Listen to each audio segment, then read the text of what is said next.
chat, and we'll deal with those in the Q&A, and we'll stop the recording for that session. Okay, so this session we're going to be looking at key elements that you need to consider when you're developing an application. And I stress that this is a first step seminar, and we're going to be doing more specific events for those of you who are further down the research career path. And we're going to be doing those later in the year. So let's get started with this one. And I'd like to introduce our first speaker, it's Sean, and he's going to talk to you about how to create a good research question and build your team to answer it. Sean. Yep, thanks, Louise. So as Louise said, I'm Sean. I'm a quantitative advisor with the Research Design Service, and I also work with the Leicester Clinical Trials Unit. So I will try not to give too many clinical trials type examples. So the first thing when developing a research question is you need to understand the background, and probably you already understand the background yourself, but when you're doing an application, you've got to think about the reviewer, and the reviewer needs to understand the background. And one of the most important things is to explain how big the problem is and how bad the problem is. So that's both in terms of scale and the impact. So this morning I was doing some reading, trying to get some more social care examples into my talk, and I came across a figure that 2 million people have gambling problems in the UK. I didn't realise that the scale of the problem was that big. So that's just an example. If the reviewer doesn't know your area, then you need to give them the figures. You need to give them how many people is it affecting, what's the cost of that. To individuals, funders like it when they see the cost on the social care system and they can see the savings being made into the future. Also, what's the impact? And I think in social care, it's really important to think of the impact on the individual being cared for, but also there's often their carers, and it has an impact on more than just the individual being cared for. So it's important to show that. And then you've got to think about what do we know and what don't we know in this area. So basically, what's the evidence? What's the published evidence? And for clinical trials, if I was developing a clinical trial, I'd always go to clinicaltrials.org and make sure that someone's not doing the exact same trial that I'm about to do. And so if you're doing a social care clinical trial, that's a good idea to do. But if you need to know your research area, and the best way to do this often is to look for systematic reviews in the area that have been recently published. If there isn't one, then you might need to do, well, you should always do a literature review in your area yourself, so you understand what is known and what isn't known. If we could go to the next slide, please, Louise. Then it's about how would this work help? So is it going to be a big change? And it's not always a big change. It might be a small change for lots of people. We mentioned big numbers before. So it can either have, a little change on lots of people, which is a big change when you think about the whole care system, or it could be a big change for not as many people. And then there's the who's calling for this work. Ideally, and this is when, you got a really solid argument.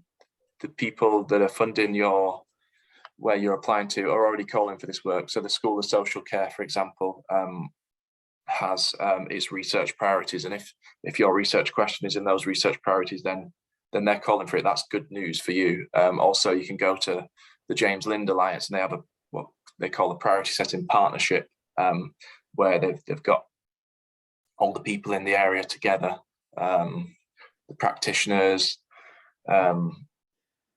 the public contributors, the individuals being cared for, the carers, and they've come up with the adult social care top 10 priorities. So if you see your research area or your idea on that list as being needed, then that's great. That's such a solid argument when you put into the funder. Likewise, if it's on NICE guidance recommendations that we need more research in this area to work out what we should do, then that's good. So I've got some links at the end of my slides here just to point to some of those places where if you see your research area, then it's just a brilliant argument to the funder that is needed. If we could go to the next slide, please. In terms of the research question, if you make it short and simple, I always think if you can't quickly articulate your research question, then you're getting confused about what it is you're doing. You're not going to change the whole research landscape of this one thing. You're going to have to focus in on something, so keep it short and keep it simple. And then once you've done that, check it with public contributors, social care practitioners, and see what they think to it. Does it make sense to them? Is it the right question for them? You can also come to us as the Research Design Service, and we're happy to review these questions and talk about what it is that you're researching and whether that's the right thing, and whether it's clear. So if we go to the next slide, and I'll start with a quantitative questions. I always say, if you can't identify these things in your research question, then you don't know your research question yet. It should show you what the population is, and what the problem is for that population, what the intervention is. Now, this is if it's a study of an intervention. It might be that you don't actually do an intervention, but instead you observe what's happening, and then we call this the exposure. And I'll go through with an example in a minute. And then what you're comparing to either that intervention or exposure to see which is having the better impact on the outcome. And then it's important to have one key outcome, one primary outcome, and you can have secondary outcomes as well that you're interested in, but what is the key outcome that you want to show either the intervention or the exposure has an effect on? So you think of an example for this. We might be looking at individuals identified as being at risk of going into the child social care system, and the intervention might be preventative intervention of early support over and above what would usually be given. And then we can look at the outcome might be, does doing this early intervention, prevention intervention that's over and above the normal support that's given, does that actually make a difference 12 months down the line to whether the individuals come into the social care system or not, for example? And that's an example of an intervention. But you could get something that's more exposure, and you're interested in whether, for example, having in the adult social care system, whether having the same social care worker makes a difference for the population of the service users in the adult social care system to their outcomes. So the exposure there, you can't change whether someone stays as an adult social worker in the same team and therefore can stay with their service users, but you can observe that and see whether it makes a difference. And then if it does make a difference, and say the individuals that are having a longer term relationship with the same social care worker have better outcomes, we could look at, do we need to do something to make sure people are able to stay in the same positions longer, and what is making people go to different positions and move around within adult social care. And basically that's a whole different problem, but knowing whether it makes a difference is a good piece of research to do. We go to the next slide, and this cartoon's just to show that I often just focus on the quantitative side of things, and so forgive me here, I'm not as experienced with the qualitative, but the key thing, if you've got a qualitative question, is you've got to think about the population again. Who is it that you're studying? What are you interested in finding out, and what is the context? So, for example, you might be interested in individuals that self-neglect, and you might be interested in finding the most effective ways for adult social workers to help those individuals. And then the context would obviously be the context of adult social care at the moment, which is, that's ever changing. So if you did this work now compared to 10 years ago, it's a different context. And if you did it in a different country, it's a different context.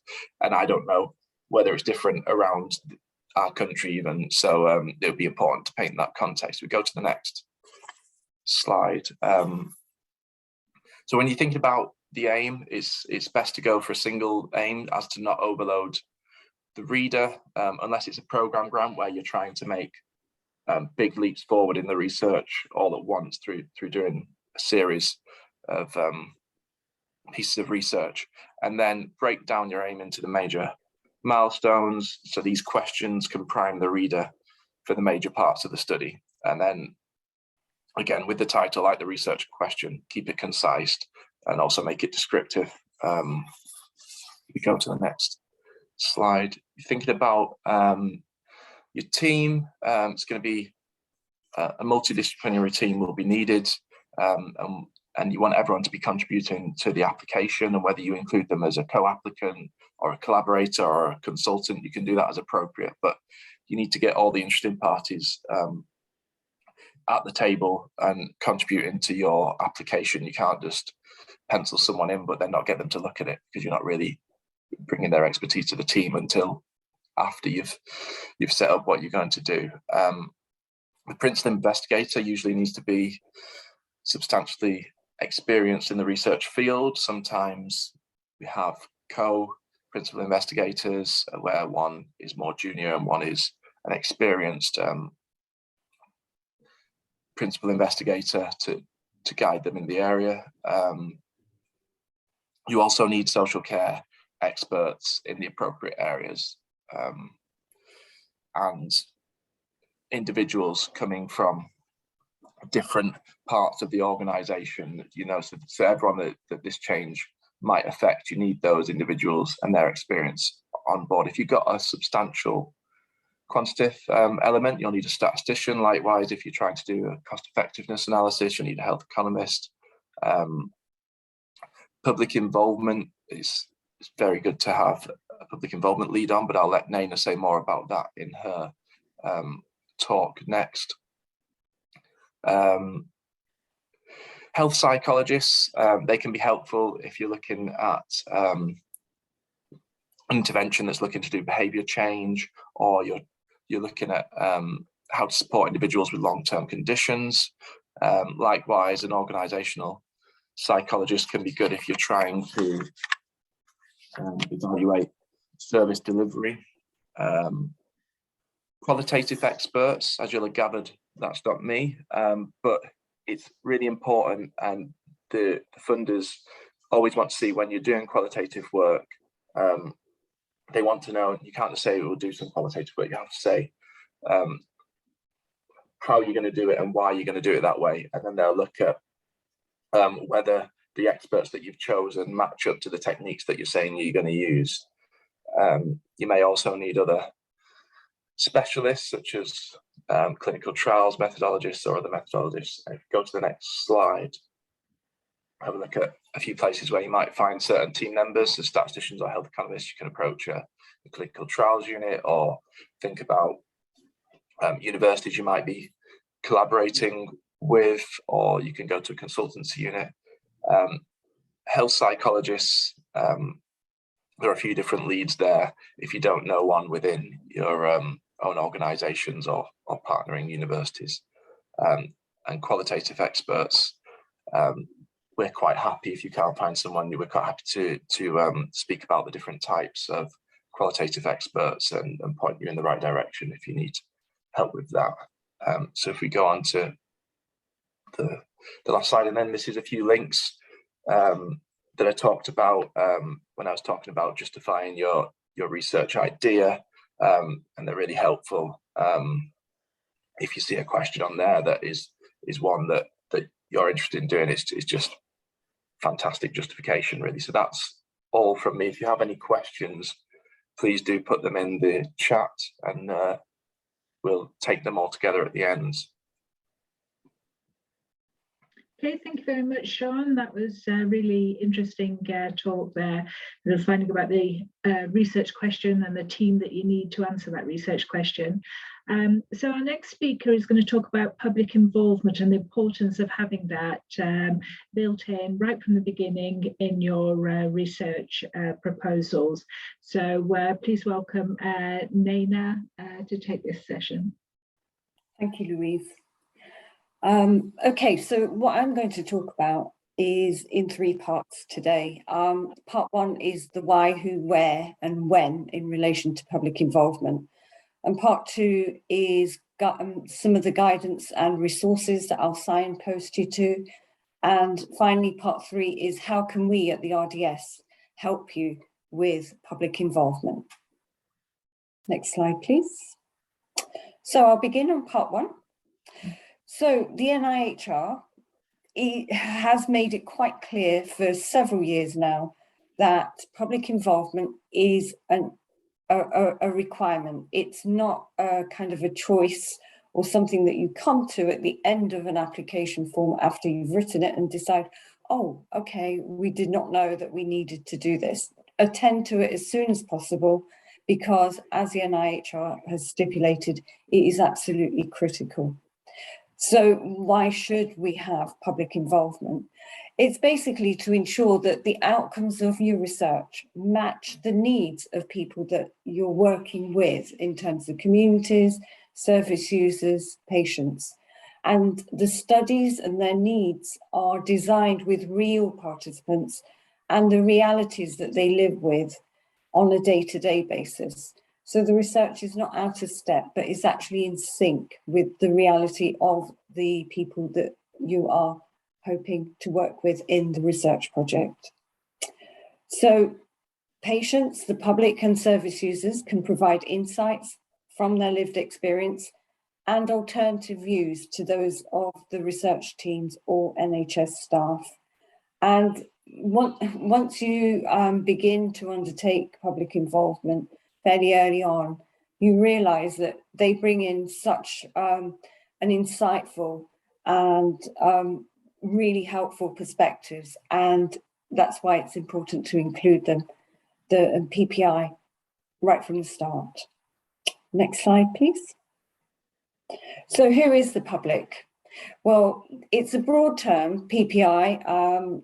Public involvement includes patients, potential patients, carers, and people who use health and social care services, as well as people from specific communities and from organisations that they represent, such as charities and support groups.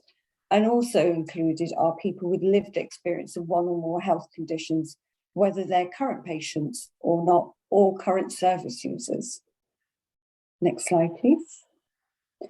And the NIHR is very keen and committed to ensure that through its funding application process, EDI, equality, diversity and inclusion, is embedded and integrated throughout the whole cycle, research cycle. So this is from a programme of work that the NIHR undertook with community partners and other RDSs around the country back in 2015. And basically what this says is that it is essential, a diverse and inclusive public involvement community is essential if research is to be relevant to population needs and provide better outcomes, health outcomes for all. Next slide, please. So what do we mean when we say EDI? So there is often this debate and discussion. Are we talking about equality versus equity? Well, yeah, giving everybody the chance to equally participate in research is important, but equity is about paying attention to what we need to do if people have different needs when it comes to taking part in research. So, for example, in a research project, if people have low health literacy needs, how are you going to communicate in writing, and also how are you going to communicate your research? So sometimes that involves probably doing a little bit of foundational work so that people have an informed engagement in your research project. It could also mean, for example, your consent processes may need to be adapted and flexible. Your recruitment strategies may need to be flexible. So, for example, if people are using health and social care services, who's not using them, and what can we do to actually improve access, and what are the barriers if that is a research project? So you need to be able to talk to people that are not also taking taking part in research. So diversity is about respecting and valuing all forms of difference in individuals. And inclusion is positively striving to meet the needs of different people and taking deliberate action, as I've just discussed, to create environments where everyone feels respected and able to achieve their full potential. So again, inclusion could mean around, different languages, ensuring that people with disabilities are able to engage in the research that we're planning. And what do you need to do to undertake inclusive research? Next slide, please.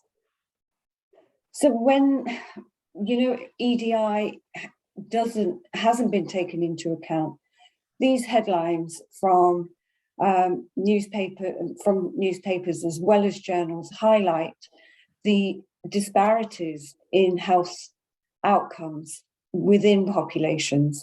And research has an important place to ensure that from the beginning, when we're actually researching some health conditions or areas where service users are involved in health and social care, that we actually produce research that is inclusive from the outset.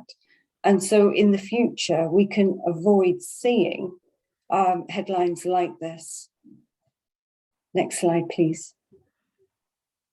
So when we talk about EDI, I'm sure all of you are familiar with the Equality Act 2010 and the protected characteristics. But what we ask researchers to do, again, in terms of inclusion and equity, is to ensure that they focus beyond those protected characteristics in aspects such as social class and caring responsibilities, neurodiversity and literacy, and that includes literacy in terms of reading and writing, but also health literacy.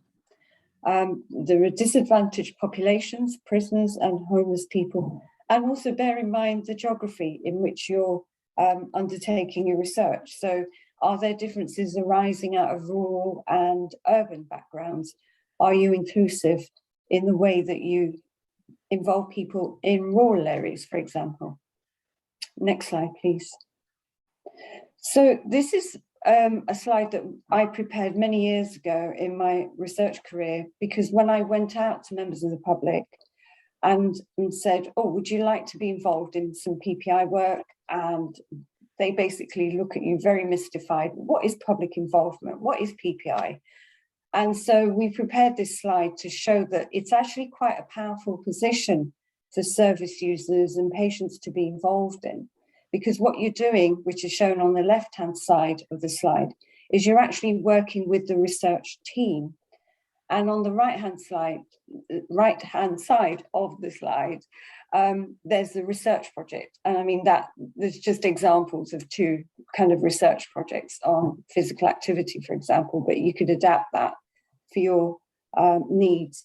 So what I always advise researchers to do is maybe, use this slide just to explain that actually we want you to work with us on this side of the table and help us shape and influence the research that we're about to conduct or want to conduct. And also at an early stage, it's about identifying some of the research priorities and helping to formulate the research questions.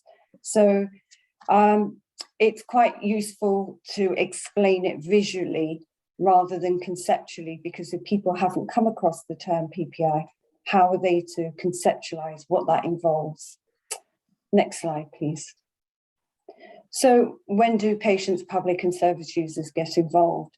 And as this shows, this slide, it's throughout the whole research cycle.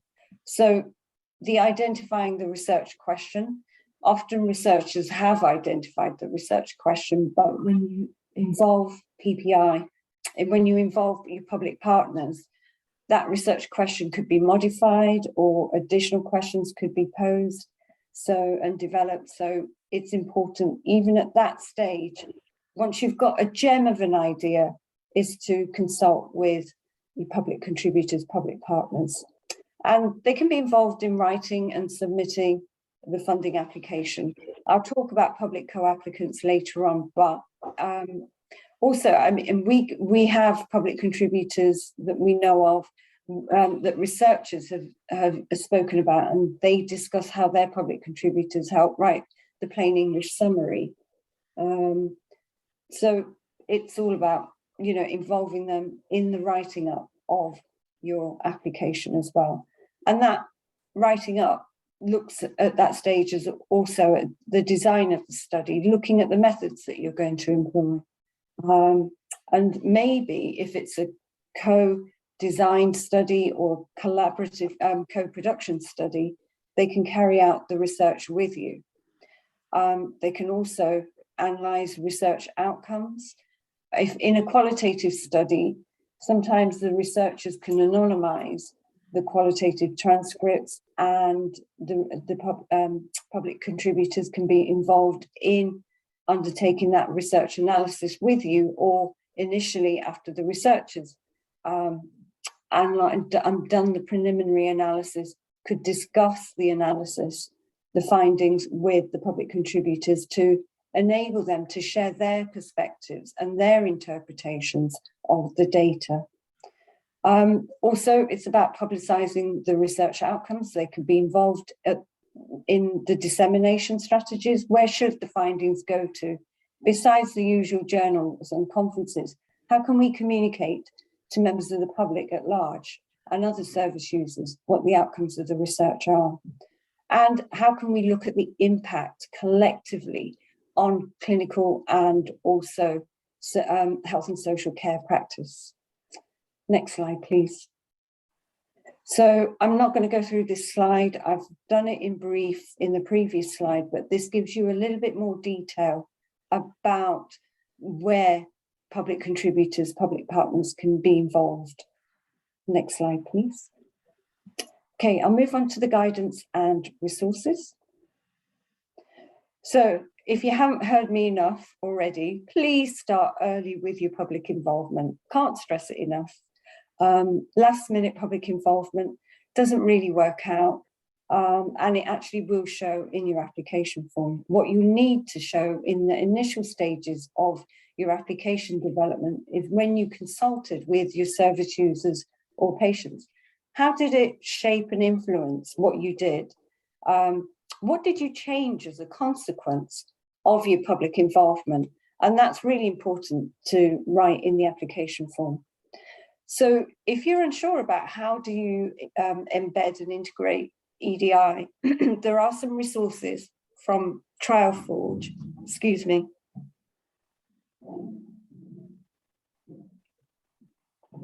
And our research design service also has a toolkit, and it's really helpful because it's quite practical, and you can access that.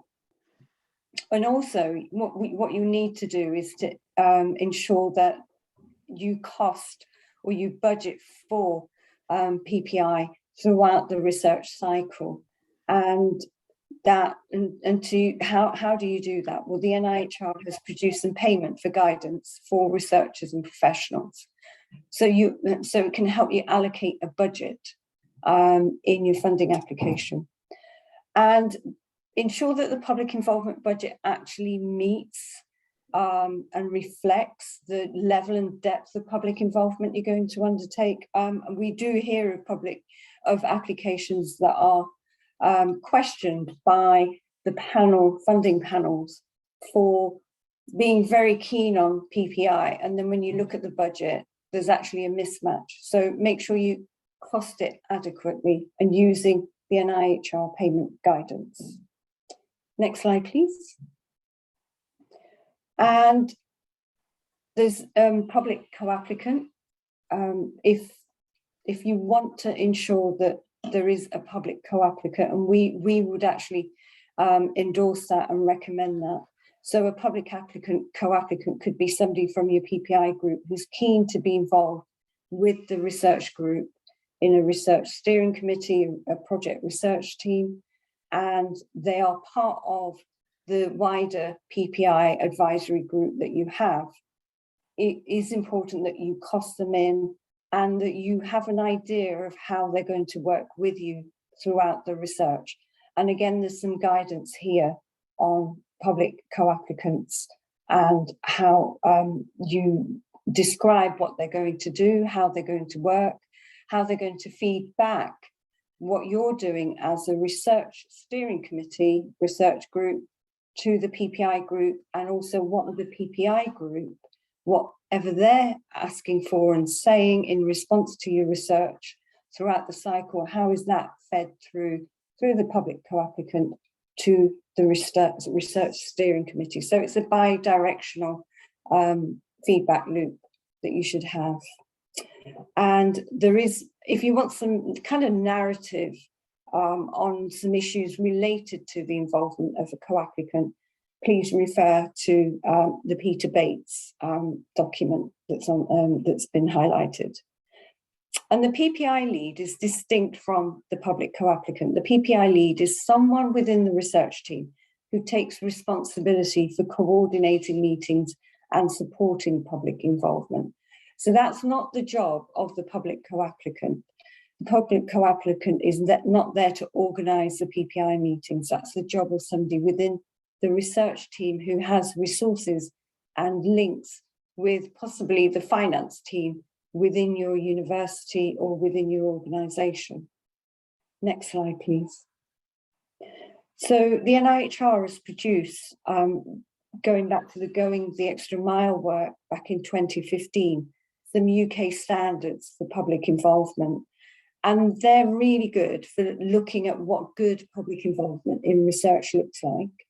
And it's designed to encourage you as a researcher to be reflective and learn as a constant and on a continuous process. And it's a tool that you can use, the standards, to identify what's going well and what needs improving. And it's intended to be used with any method or approach to public involvement in research.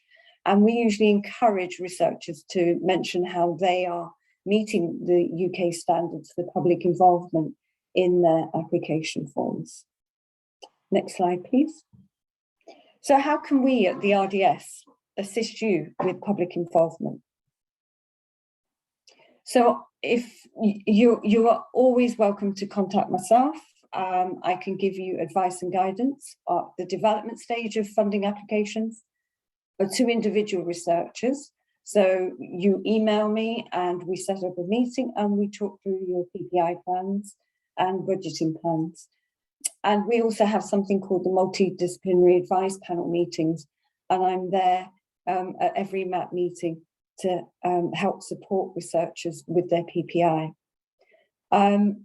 So as I said, it's the guidance that we offer is how to integrate public involvement in research projects, also the budgeting for it, and also to ensure that EDI is integrated and in the recruitment and the research, as well as the public involvement from the outset. Next slide, please. And we also have a fabulous team of experience and a diverse team of public contributors. And these are volunteers that we've recruited over the years at the RDS. And what they do is review plans for public involvement in funding applications, for the content of the public involvement and the plain English summary. They review public involvement plans in fellowship applications and also take part in mock or practice fellowship interviews that the RDS organises. And if you want our contributors to take part, and we do this upon request to myself, if you have a public involvement advisory group for your research and you're struggling, or there is some, you want some experienced people, then you can contact us and we could ask our public contributors to take part in your research project as a public, in your advisory PPI group. And they can also act as co-applicants. And again, it's upon request to me because there are lots of checks and balances that we put in place before we process such requests. And next slide, please. And we also have small awards to support public development at an early stage in the development of your funding applications. So what we have is, because of COVID, we've had to adapt our system somewhat So if you're looking at a grant application and it's online and you're planning to conduct a PPI group online, then the maximum that we allocate is £200. And we recommend £20 payment per public contributor that you invite to the group. And this is to enable a wider range of people to take part in the PPI meetings that you have to develop your funding application. And if it's a face-to-face meeting, we offer £300, and that's £20 plus expenses, travel, and things like that. So those are for face-to-face. And for fellowship applications online, we offer £100, and for fellowships face-to-face, we offer £150. And I think that may be me. That's it. Thank you. Thank you very much, Naina. So that was a very clear message there. You've got to start your public involvement early and make sure it's right in there and integrated in all your development of your application. Okay, so now we're moving on a little bit. We sort of got the application, we've got public involvement people involved in the development of it, but where do we submit it to? And Brian's now going to talk us through where you as an early career researcher can think about submitting your applications. Brian. Thanks, Louise. Yeah, thank you. I was about to say first slide. Give me a minute. Rightio. Yeah, the NIHR have a multitude of funding streams, but for given this is a first steps in research session, I thought I would concentrate on the three you see in front of you: health and social care delivery research, research for patient benefit, and research for social care. The reason being, all three do have a focus on social care research, so they're interested in seeing social care applications. And secondly, they are amenable to, let's call it, research teams who are perhaps starting to develop their research portfolio. So in some senses, they do look for robust applications, but with the right kind of mentorship and co-lead application, these are possible funding streams for early careers research. So I'll go through each of these in turn and whistle stop tour of them. Next slide, please. Health and social care delivery research. It's just recently changed its name. It used to be health service and delivery research. Just put in the social care aspect to pick up that priority, that NIHR and government priority around social care research. And the focus is, the aim is to produce evidence to improve the quality, accessibility and organisation of health and social care services. Perhaps when we think of research, we think about patients and patient benefits being the focus. In terms of health and social care research delivery application, the actual main focus is actually on the organisation and workforce around health and social care. Where it's important to get the perspective of patients. The applications are, should be looking at perhaps in developing interventions in terms of the workforce, in terms of pathway processes within health and social care. So it's about evaluation of innovation in health and social care organisation to deliver improvements in services. The goal is to produce evidence for managers, commissioners, clinical leads and service users, and that has an implications in terms of what the HSNDR may be looking for. And they do like to see what we describe as theory-driven type applications. Particularly these are being used in terms of evidence for future interventions or future workforce health service development. They like to see applications which have a set kind of change theory, behaviour theory around work practice and organisation. In particular, my interest lies in realist approaches, and this is one thing I know they're encouraged and have supported applications of that sort. Yes, research should lead to changes in practice and organisation. I said studies should be carried out across more than one site. That in terms is about generalizability of findings rather than being in one geographical location with perhaps one a particular patient population, patient or social care user service population. There's a question about reaching out across England, the UK, to find other teams to work with, other locations to work for that purposes of generalised ability. So they do like to see more than one site engaged there. And as I said before, they are encouraging of early career researchers with a strong mentorship.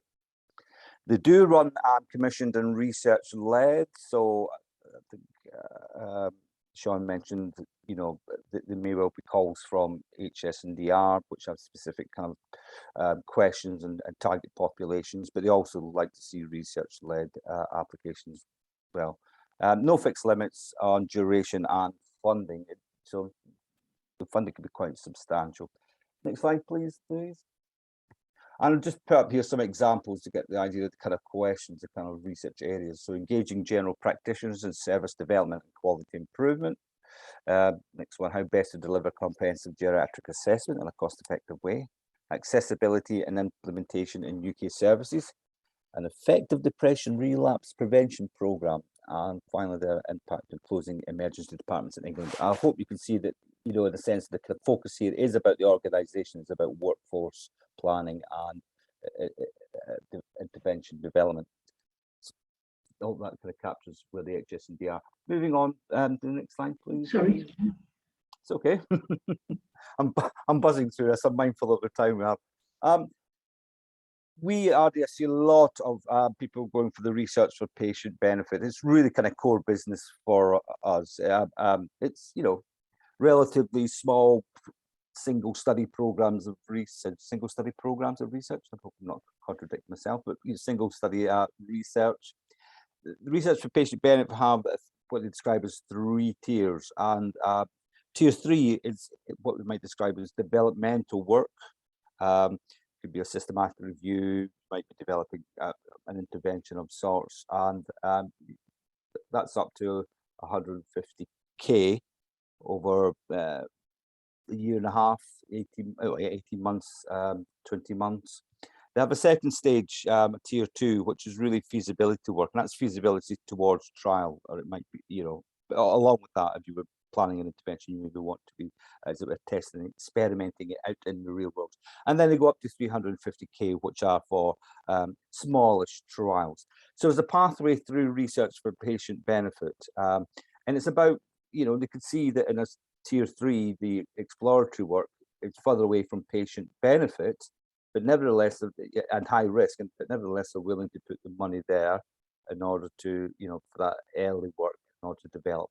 So applications, although they may be going for tier 3, systematic review, say, for example, your application should kind of like point in the direction of where this the next piece of research is, stage 2, tier 2, and then tier 1.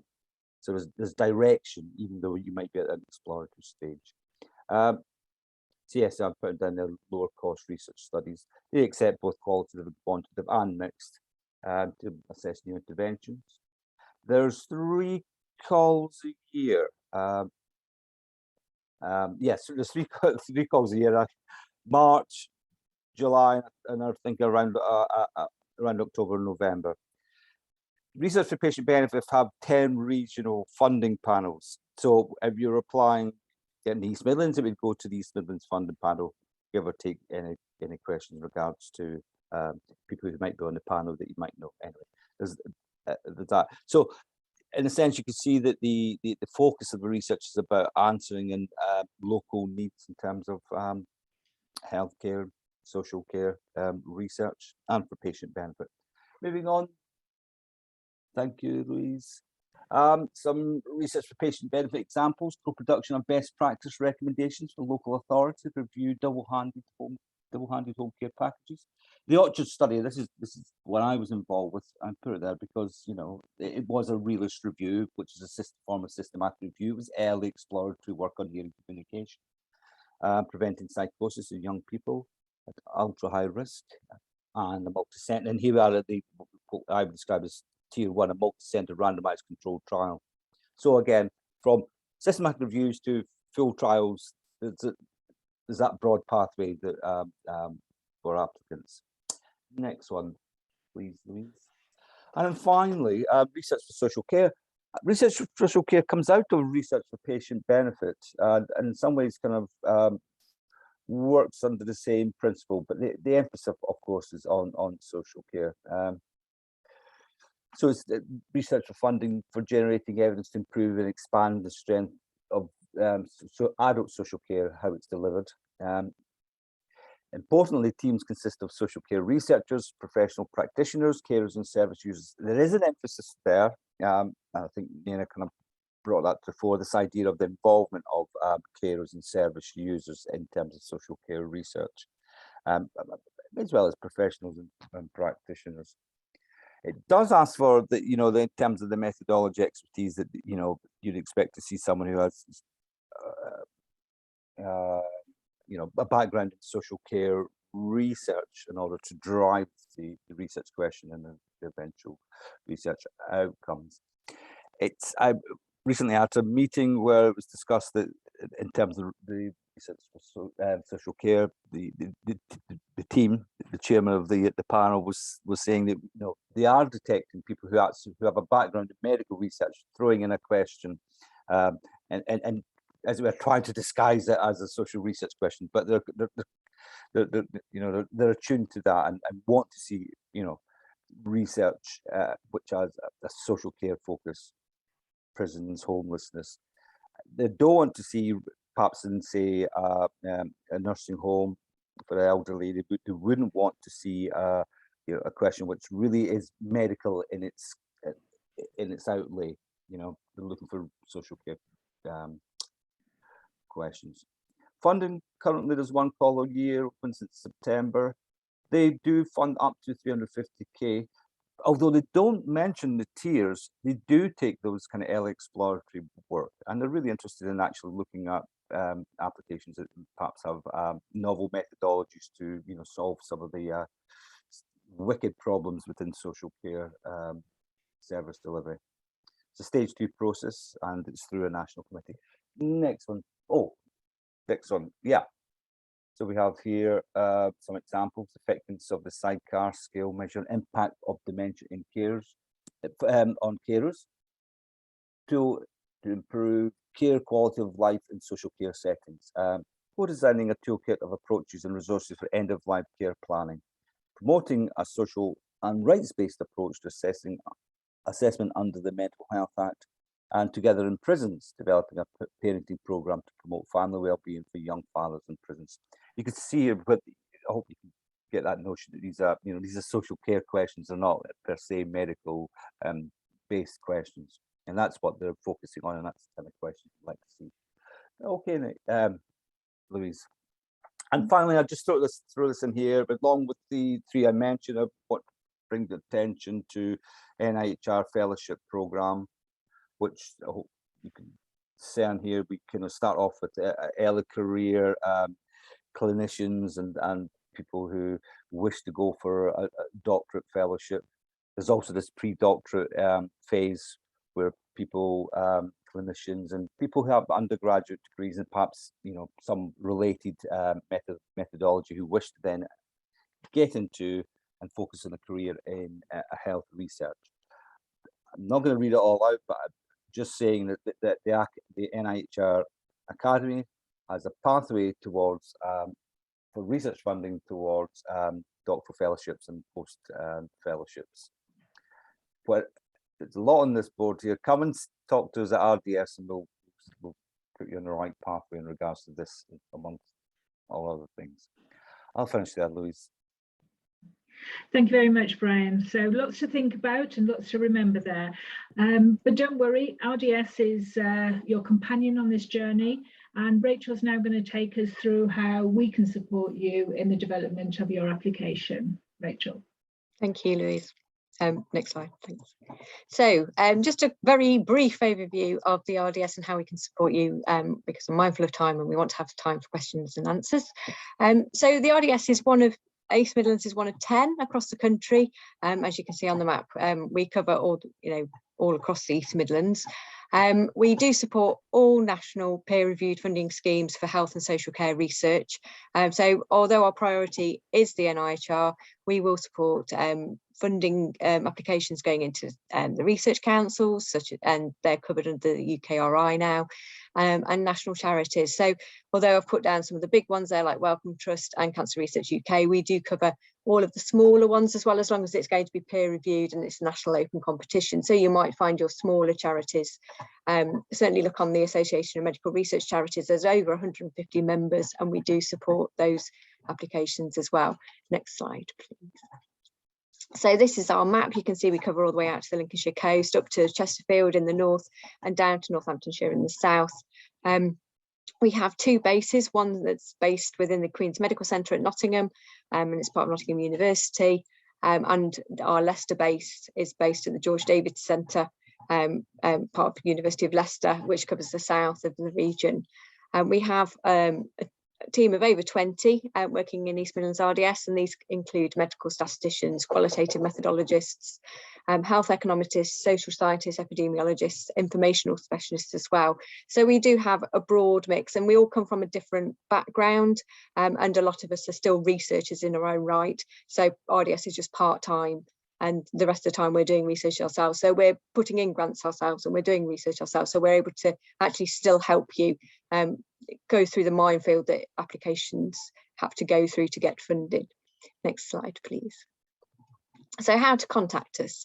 This is our email address. So, sorry, our website. So all of our services can be found on our website, and we would, if you're wanting support from us, we would ask you to complete our support form, which can be found on our website, and just give a brief overview of who you are, what project you're wanting to put in, whether you've got a funder in mind or not. It doesn't matter at this point whether you haven't, but if you have, then that's helpful in how we target, speak to you and understand what you're looking for, and what sort of advice you might need. And it could be a small part like PPI, like Lena said, or it could be everything, quantitative, qualitative, mixed methods, health economic advice. We cover most things, so they normally tick boxes, so you can ask for those sort of things. We would ask people to read our working with the RDS and confidentiality agreement as well, just to give an overview of how we work with you and what data we're collecting. Thank you, Louise. So this is just a nice little hexagon diagram of how we can help. So with the evidence, we have a good understanding of the research literature out there and what current studies are going through, certainly through the NIHR and also things. So we have Christine, who's our information specialist, and she can actually help support you to actually learn how to do literature searches if you need it, but also actually look to see what's out there. And is this research important? So the team, we can help you decide whether you've got the appropriate expertise within it and looking at the depth and breadth of it. So as Sean pointed out, the team can be actually really quite big, certainly going into the bigger grants, and it's sort of like making sure that all the bits within your research have somebody that's able to lead on them. And think about commitment from your team as well. These projects can be 3 to 5 years running. Some are even longer now because they're wanting to make sure that the follow-up is there. So sometimes they can be up to 9 years. And have your team got the commitment to be part of your, as part of that research group for that amount of time? And think about that. So impact, very important within all health research. What is the potential benefits to the NHS or social care? What's the potential benefits to patients and others that might be involved or using your research in practice? And how will you actually achieve that? And so we have a lot of information around about impact and knowledge mobilisation that we can help you with. But it's something that will need to be put into your application to say how you're going to not just disseminate, but actually make sure it gets out there to the right people and across the board. So Naina's already talked about in public involvement, so I'll move on to make because we've already covered that one in great depth. And then we can also help with the funder. So what's the remit, and actually matching the right remit for the different funding applications going through. What are the priorities at the moment? So there are a lot of NIHR key priorities that are coming out, so dementia, multimorbidity, and things within social care as well that are really important. So we can help you work out, making sure that your research actually matches into a priority for the funding panels. We can help you through the processes, so we can help you through the deadlines and making sure they're there. We have some knowledge of contracting, but we can, you know, that's where we'd signpost you into the right organisations to be able to help with that. A lot of the actual funding streams, certainly within NIHR, don't necessarily have funding limits, but it's got to show value for money, so we can help you understand that.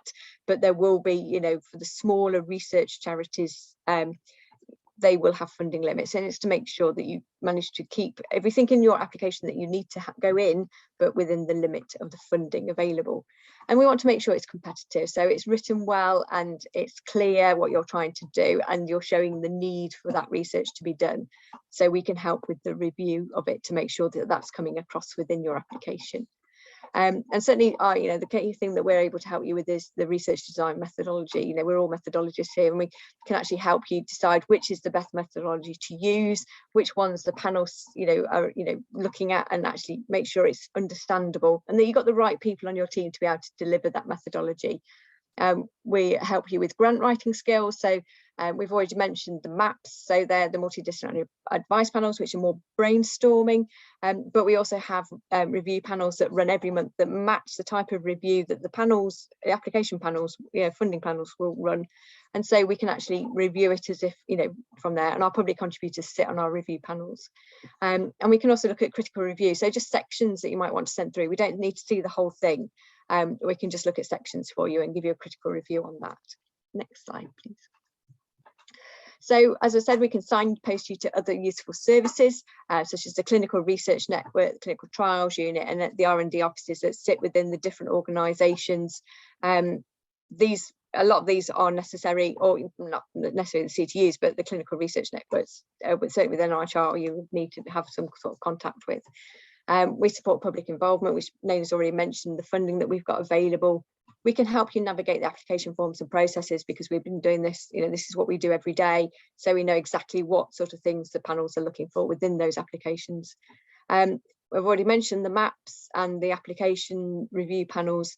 It has been mentioned before, we actually can do practice fellowship interviews if you're successful through to the second stage in fellowships.